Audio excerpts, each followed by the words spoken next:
kita Gita Syahrani, ahli hukum yang menangani aspek-aspek tertentu di dalam Satuan Tugas RIDD yang diselenggarakan atas nama Presiden di bawah UKP 4. Khususnya Gita itu bidang apa ya, aspek apa?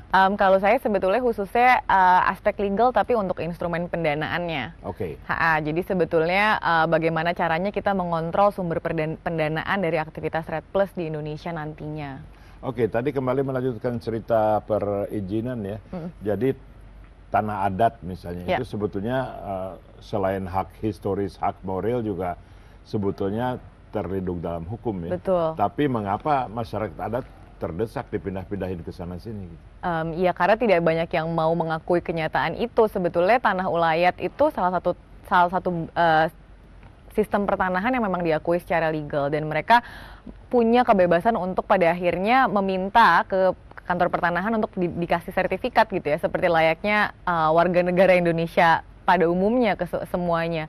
Tapi banyak yang tidak tahu hak-haknya dia sendiri, dan banyak yang membiarkan saja bahwa mereka itu tidak tahu. Jadi yang kita alami banyak sekali konflik lahan yang akhirnya timbul karena misalnya suatu perusahaan masuk begitu saja, dia memberikan kompensasi yang ala kadarnya pada masyarakat dan langsung mengusir masyarakat itu dari lahannya dia sendiri karena mereka sih punya alasan. Dia bilang kan kita udah bayar kompensasi, harusnya nggak apa-apa dong kalau mereka disuruh pindah dan cari lahan yang lain. Tapi sebetulnya kan masalahnya lebih dalam dari itu. Banyak dari masyarakat adat yang memang menggantungkan hidupnya dari lingkungan sekitarnya, dan dari dalam hutan itu. Menurut saya hutan juga tergantung kelangsungannya dari masyarakat adat. Betul. Kan? Karena kalau yang datang itu adalah masyarakat kapitalis besar, masyarakat koruptor, mereka kan tidak sayang sama mereka hutan. Tidak tahu, gitu. Nah terus saya tertarik pada awalnya waktu kita katakan ini bukan skema dari luar negeri. Ini saya rasa perlu kita ulangi itu atau perdalam karena di sini tuh kalau orang udah nggak senang pemerintah, dia bilang misalnya hutan nih gara-gara pemerintah.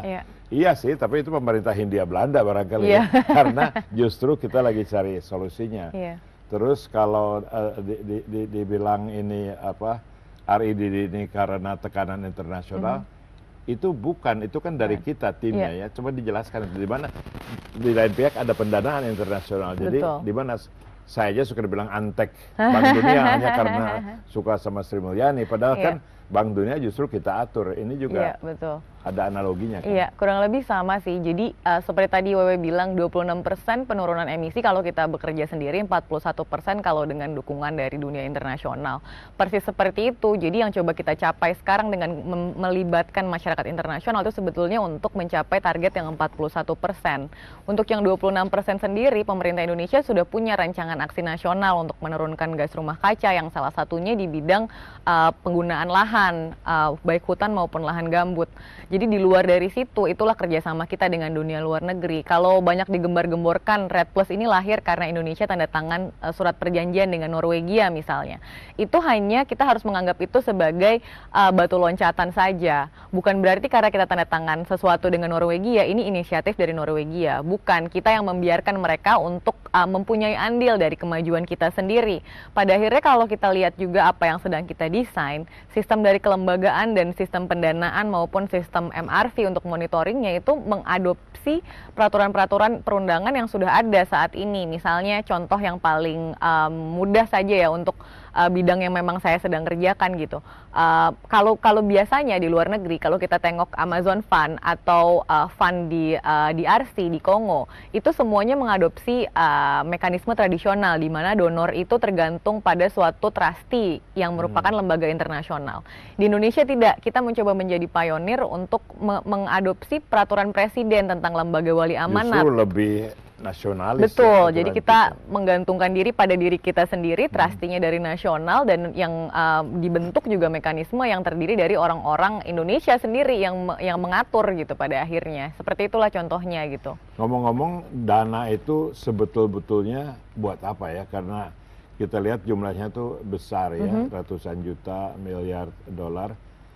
Orang yang nggak tahu suka ini buat dikorup apa gitu kan, padahal belum ada, nggak ada uang dikorup selama ini. Jadi sebetulnya mengapa perlu dana besar? Dana besar ya, karena memang kita kan bicara tentang Project Red Plus ini bukan, kalau orang lihat pertambangan, itu kan bisa instan ya. Kita datang, kita ambil hasilnya dijual, langsung dapat uang gitu. Kalau kita bicara konservasi, termasuk konsepnya Red Plus, ini konservasi yang investasi yang sifatnya jangka panjang, yang rate of return-nya tidak secepat kalau kita masuk di industri ekstraksi gitu.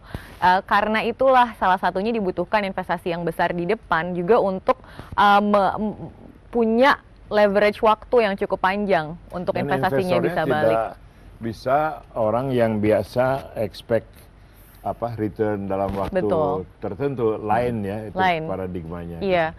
Kurang lebih kalau sekarang ditanya kenapa harus besar ya, kebanyakan juga sebetulnya bukan jumlahnya yang besar, tapi komitmennya yang besar. Oke, kita break lagi nih untuk melanjutkan lagi dengan Gita Syahrani. Waktu tidak terasa begitu cepat. Jangan pindah channel.